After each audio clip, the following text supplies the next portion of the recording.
হাতে একটু সময় নিয়ে ভিডিওটা লাস্ট অবধি অবশ্যই দেখুন। আর দেখে যদি ভালো লাগে চ্যানেলটাকে সাবস্ক্রাইব করতে কেউ ভুলবেন না। যদি ভালোবাসার মানুষটা তোমাকে পাত্তা না দেয়, যদি তোমার ভালোবাসার মানুষটা তোমাকে দেখে সেখান থেকে চলে যায়, তাহলে তুমি কি করবে? তবুও কি তুমি তার পিছনে পিছনে ঘুরে তোমার সুন্দর জীবনটা নষ্ট করতে চাও? জীবনে এই দুটো জিনিস কখনো কারো সঙ্গে তুলনা করলেও কখনো পাবে না।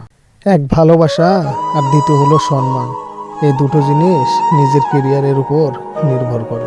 জীবনে ভালোবাসা আসাটা খুবই দরকার, না হলে তুমি কখনো তোমার জীবনের মূল্যটা বুঝতে পারবে না। অভাব আর স্বভাব দুটো অনেকটা আলাদা রয়েছে। অভাব হলো তোমার জীবনটাকে নষ্ট করে দিতে পারে, আর স্বভাব তোমার চরিত্রের দ্বারাই প্রমাণিত হয়।